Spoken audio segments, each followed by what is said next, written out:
Grassley. Mr. Graham. No. Mr. Corning. No. Mr. Lee. No. Mr. Cruz. No. Mr. Sass. No. Mr. Hawley. No. Mr. Cotton. No for proxy. Mr. Kennedy. No. Mr. Tillis. No for proxy. Mrs. Blackburn. Mr. Chair Durbin. Aye. Chair Durbin, the votes are 11 yeas, 11 nays. It's a tie vote. The committee has recorded a tie vote on Judge Jackson's nomination to be the Associate Justice of the Supreme Court of the United States.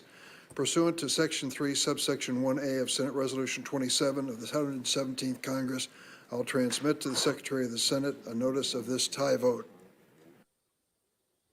Good morning. It is Tuesday, April 5th, 2022, and welcome to the National Newspaper Publishers Association's Let It Be Known. Today, walking while black, driving while black, Starbucks while black, no showing up to school, 2 minutes late while black.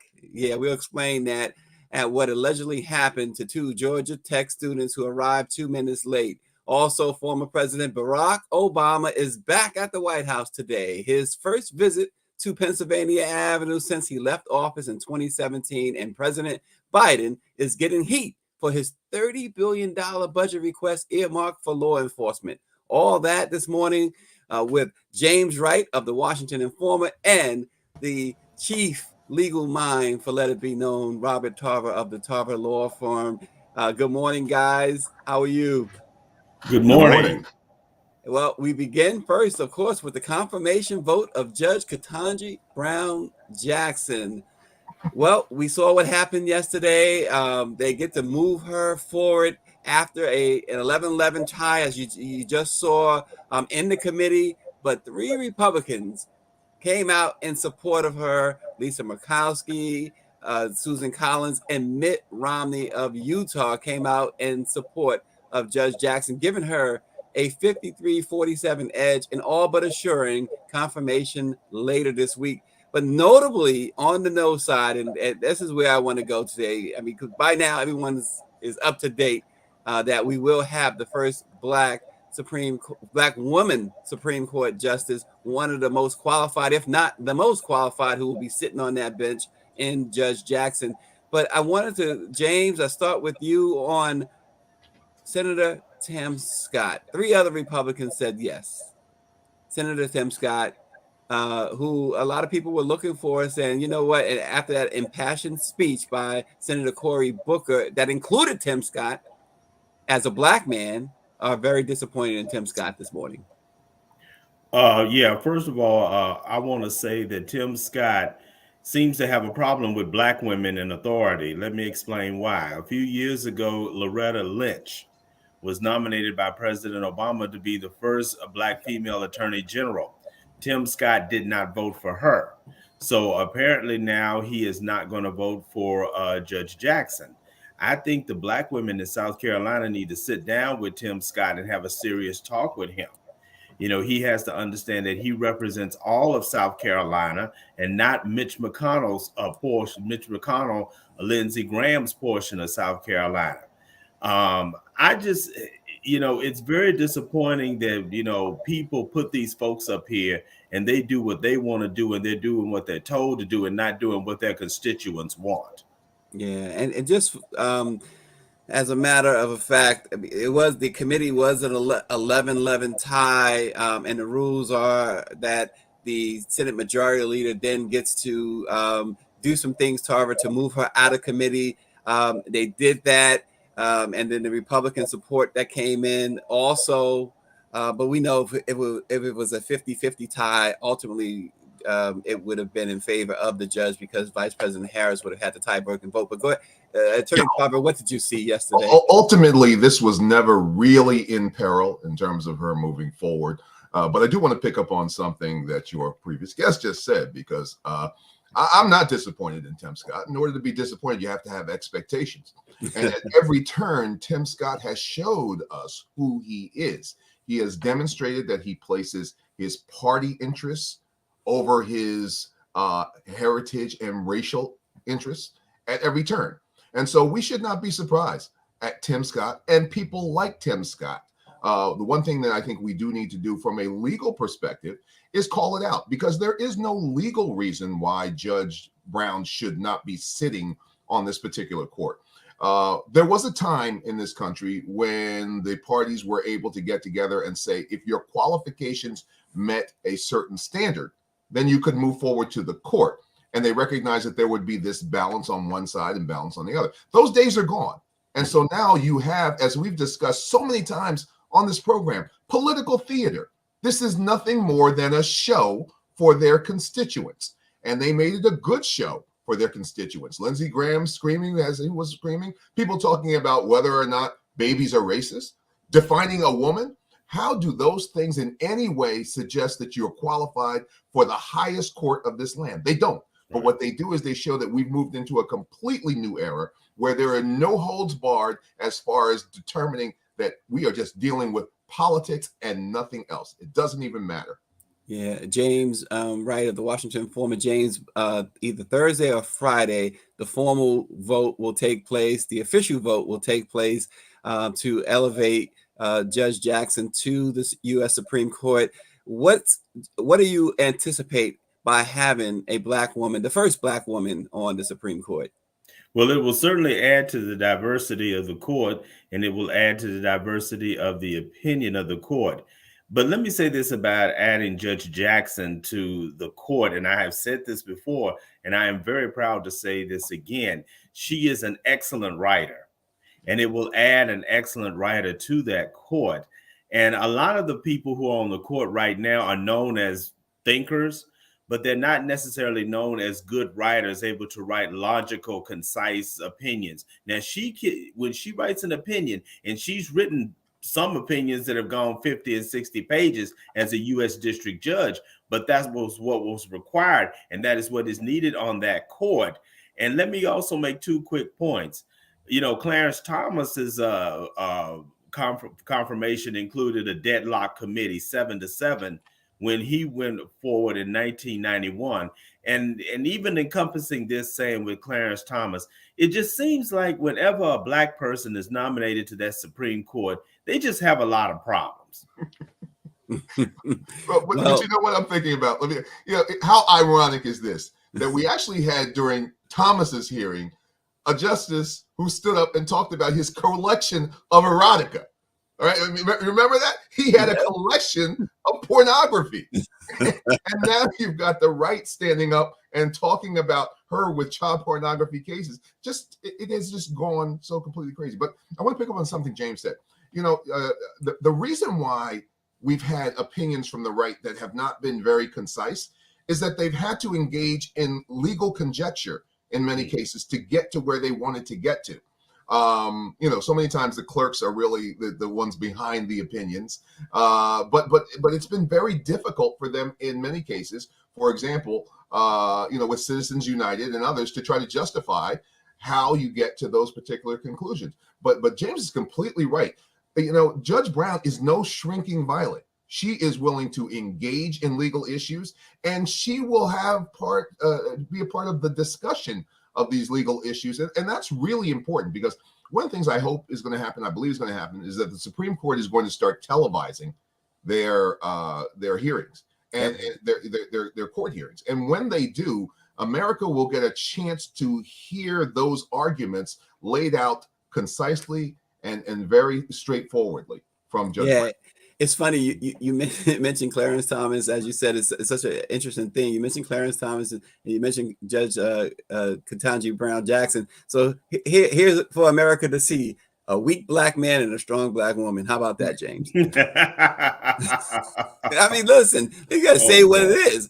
It's Judge Clarence Thomas is allowing things to go on that should never. I mean, you think about growing up in a Black neighborhood. Think about growing up going to a mostly Black school, and think about your friends in the area, and you think about Clarence Thomas and his ideals. It's like Tim Scott. Where did that come from? Where did it come from? And then now you have your wife, in Clarence Thomas's case, running around supporting these conspiracy theories, joining the insurrection, at least starting it, right? Being a part of that first rally, Right, right. and just interfering left and right with the process of democracy. Where does that come from, James? Well, I'm not one of these people that says that the wives of Supreme Court justices, excuse me, I need to be politically correct, spouses of Supreme Court justices should just sit at He home and identifies as a not do wife, anything. James. Go ahead. I'm not saying that, but good grief, she has really gone. Jenny Thomas has really gone beyond, sending texts to Mark Meadows when he was the chief of staff to President Trump, saying derogatory things about Vice President Harris and that sort of thing. And it just shows that the right just has no regard to government and the way it should be conducted. And I know the founding fathers would be disappointed if they were to see this. Well, Tarver, Attorney Tarver, I'm going to go to you with that too. Is there any responsibility that Justice Thomas bears by the actions of his wife, particularly these actions? Of course he does. I will say it right now, and I'll say it publicly, and I'll say it over and over again. Clarence Thomas has broken the law. There are laws regarding your involvement with matters in which you may be compromised. Now, we're supposed to believe that Clarence Thomas goes home at night and he discusses nothing about these activities of his wife. They just completely go in different.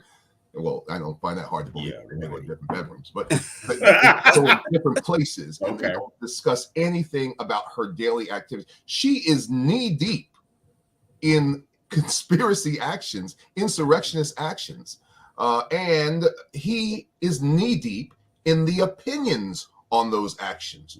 And so those two things are meshing. I'll tell you right now, there is not a court in the land that would not recuse themselves over these types of issues. I cannot even imagine. I couldn't fathom a judge on both the state and federal level continuing to be involved with this. And I think most of your listeners don't know how bizarre this is. But I will tell you right now, if it were any other judge in any other court, in any state or in any federal jurisdiction, that judge would have been out of the case on his own merit a long time ago. So for Thomas to act as he's acting is one of the most bizarre judicial acts that I have ever seen. And he only gets away with it because there is no enforcement mechanism on the part of the federal government and the federal judiciary to make him step down.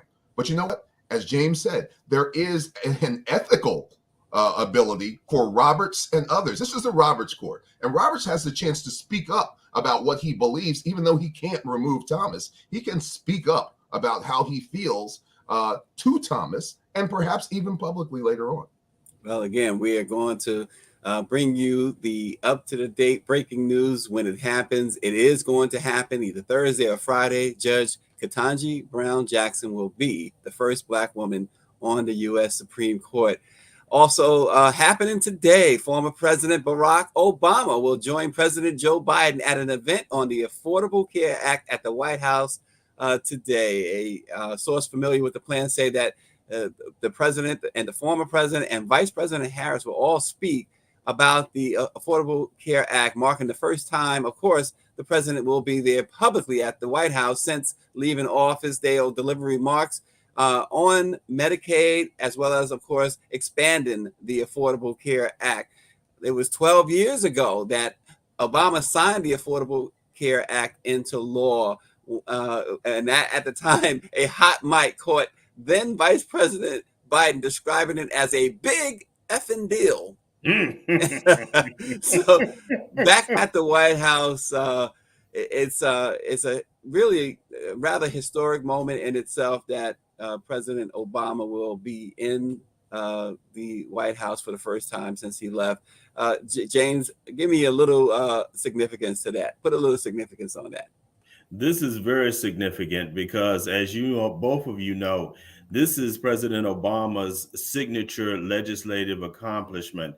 Now, I'm not going to say this is exactly what Barack Obama, and notice I'm saying Barack Obama, necessarily wanted in terms of health care. I think he might have been Medicare for all personally, but this is a significant legislative achievement for him. And I don't need to tell you all that there have been numerous attempts by the right to get rid of this law and to scrap it, even by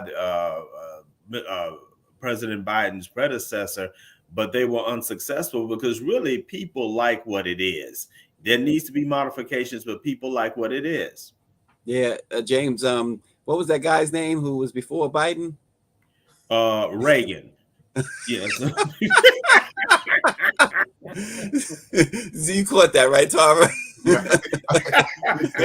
You know what? We can actually bring this thing full circle to what we were discussing before. The reason why the Affordable Care Act still survives today is because of John Roberts. Because John Roberts stood up when the matter came before the court. And what that shows us is simply this, because I'm just going to bring it back to the court from a legal perspective. John Roberts as the Chief Justice, this is his court. And it shows and demonstrates to me that there is a limit to which John Roberts wants this court to go. And because he has stood up and sided with the minority on some of these significant issues, it shows that even he has a barometer here. Now, we know he's archly conservative, but I think as one of my clients used to say, he may be crazy, but he ain't stupid. He has a limit as to where he wants to go here. And this shows and should demonstrate to all of us the importance and significance of a single Supreme Court justice. Well, we got our own bit of breaking news this morning. After over a week of being absent, we are now blessed with the presence of the President and CEO of the National Newspaper Publishers Association. Welcome back, Dr. Chavis. We should have some music going on here. Well, good morning. Good morning, all. Good morning. Morning. It's okay for me to, they say faith, is the substance of things unseen. Because you don't see me doesn't mean that I'm not at work. Well, we never doubt that, Doc. We never doubt that. Welcome back. Also in the news this morning, Attorney Tarver, I really want you to weigh in on this. For many students and even those who can remember what it was like to be in grade school, the anxiety of running late for class can sometimes feel like being on trial. However, academic tardiness shouldn't actually result in trouble with the law. 2 Black students at Georgia State University found themselves in an unlikely run-in with authorities after a professor, also Black, called campus police on them for arriving to her class just 2 minutes late. Student Bria Blake spoke out on social media to tell her side of the story as a direct witness of the incident. She claims that the 2 classmates named Taylor and Cameron arrived at a mere 120 seconds past the time their English class began at GSU's Perimeter College. That's when, she says, Professor Carissa Gray asked the students to leave, which they refused to do, as Taylor said. And the kids said, "Hey, we paid to be here." Gray then left the room, came back with armed officers. Gone too far, Attorney Tarver? It's gone way too far. I don't know what the legal basis would be, particularly since those students are licensed to be in the class. Now, look, professors do have the ability to set parameters, but you can't be draconian. You can't be crazy about that, because how does that advance or in any way harm academic progress by letting students who are 2 minutes late into the classroom? But you know what? It kind of runs along the discussions we've been having today. Tim Scott, Clarence Thomas. This is an example perhaps of Black people behaving badly and not knowing how to behave. And unfortunately, I heard about this story as I was watching Django, and I could equate those characters to Samuel L. Jackson's character in that movie. And it just drives me crazy that we're acting that way in 2022. Yeah, James, every time there's police involvement with African Americans, there is always the heightened chance of something going badly wrong. Does that play into hear why the students should be upset?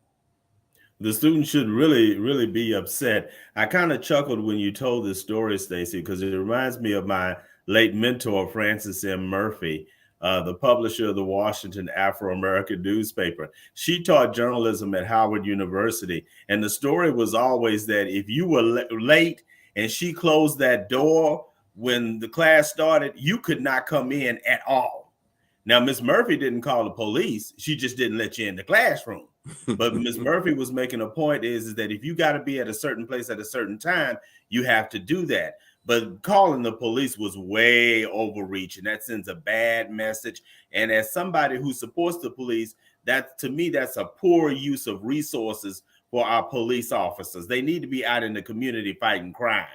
Yeah, and speaking of police, community organizers focused on eliminating police violence are upset with President Joe Biden's proposed budget, which he announced last week. It allocates at least $30 billion in new police spending. Biden opposed calls to defund the police since the movement began to build broader support in 2020. He reiterated his stance in his recent State of the Union address, declaring we should all agree the answer is not to defund the police. The answer is to fund the police. James, I know you've talked a lot about this, Attorney Tarver, and of course, Dr. Chavez, I know you have some thoughts on it as well, but $30 billion for police. And let me start with you, Attorney Tarver. Is that something that's necessary? Look, I have no problem with funding the police and being significantly liberal with funding the police. The question is not funding the police. The question is, where are those funds allocated? And what we've talked about for the most part is not defunding, but reallocating and reassessing policing so that some of those funds go to mental health policing, go to dealing with different scenarios, dealing with de-escalation and things of that nature. I had a case recently, well, actually it wasn't recently, but I had a case where a young man basically was going to commit suicide by police. And the only reason he's dead now is because the police did not have appropriate measures for dealing with a mental health individual. People have died because police agencies are not properly trained and funded to deal with mental health issues. And we are facing a mental health crisis in this country. Absolutely. And James, I know you had some thoughts on that as well. Yeah, I square with Attorney Tarver on that and everything that he said. I think the most important thing is that we have enough police in order to fight crime in our communities and not defund the police. And I wish the left would get rid of that term because it's hurting them politically in swing districts. Yeah, and Dr. Chavis, we've talked about this as well, the idea of defunding the police, but now we have the $30 billion that the president has earmarked for law enforcement. Just your concise thoughts on that. Well, keep in mind, well, I support what Attorney Talbot just said and what James White just said. Listen, we have to be careful with our rhetoric on the left. I'm not so much concerned about the right, but Congressman James Clyburn made a good point. When the slogan first happened, defund the police, Clyburn. Did we lose Doc? Hello? Go ahead, Doc. Clyburn said that this is similar to burn, baby, burn. And that term in the 1960s hurt the civil rights movement. So we got to be careful with phrases like defund the police. Attorney Talbot's right. It's what the funding is going to be used for. So I support President Biden's stance on this. I just meeting with the National Organization of Black Law Enforcement Executives, NOBLE. They need funding, not only to deal with mental health issues. They need funding to get more brothers and sisters in the ranks and in charge of these police departments around the country, both on the federal level and the state level and the municipal level. So I think we have a long ways to go and not get diverted on slogans that hurt the freedom movement rather than help to empower the freedom movement. The issue is not about money to the police. It's how the money that the police get is used.